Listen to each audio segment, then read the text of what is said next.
When I heard that Jeremy Clarkson had been sacked from Top Gear for punching an Irishman, I got straight on the phone to my agents and said, I want to do that job. They replied, yeah, I can see it actually. And I replied, go on then, see what you can do. Up until then, I'd kind of stumbled into everything.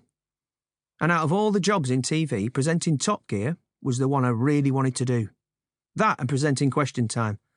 But even I had to admit that unless every political journalist in the country was simultaneously wiped out in some freak accident, that was unlikely to happen. Every idea I'd ever come up with, my agents, Richard and Katie, had managed to get me in front of the right people. But I'm glad they weren't able to work a miracle in 2015. Not that I was really in a position to take the job anyway, but taking over from Clarkson, James May and Richard Hammond would have been a poisoned chalice. Look what happened to Chris Evans when he started presenting the show. He got destroyed by the public and the media. I wasn't surprised. Not that I've got anything against Chris, but Clarkson had made that show his own. I'm not sure I'd want to be mates with him, or if you're even allowed to like him, but he was brilliant on Top Gear. How could he not have been? He made it one of the biggest shows in the world. 3 years later, I'd just finished filming an episode of A League of Their Own, which involved crawling through a muddy assault course in the studio, when my agent Richard wandered over with a big smile on his face and said, I've got some good news, but you're going to have to sit down. I did as I was told, and Richard said, Top Gear have been on the phone, and they want you to do a screen test next week, if you're up for it. I didn't get too excited because a screen test is just a trial, not a job offer, but I was bang up for it. The opportunity had come at exactly the right time. I've been thinking a lot about my TV career and whether I should do something else instead. I was still loving being on A League of Their Own because I've been doing it for 8 years and grown so close to my fellow panellists, especially Jamie Redknapp and Ramesh Ranganathan. But otherwise, I was thinking about packing all the other TV stuff in. I didn't want to do anything I wasn't really interested in. So I was thinking about carrying on with A League of Their Own, doing some cricket commentary or presenting, and spending the rest of my time pottering. I enjoy being on TV and work hard at it, but it was never my dream, and doesn't give me the same buzz as being a cricketer. Playing cricket for Lancashire and England was all I'd ever wanted to do. So I knew that walking away from TV work wouldn't be the same emotional wrench as retiring from cricket.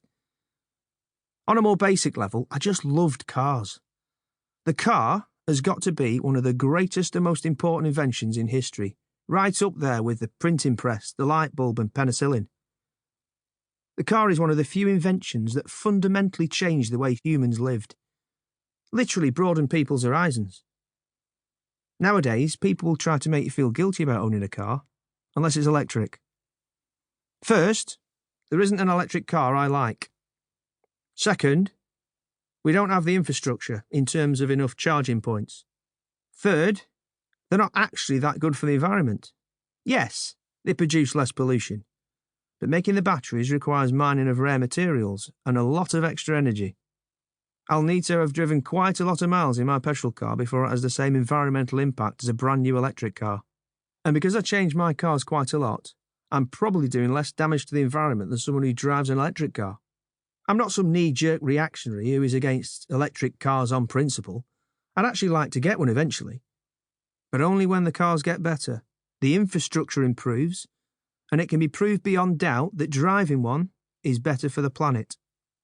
But whether you're into electric cars or petrol, gears or automatics, cars are such a big part of our everyday life that I struggle with people who say they're not into cars.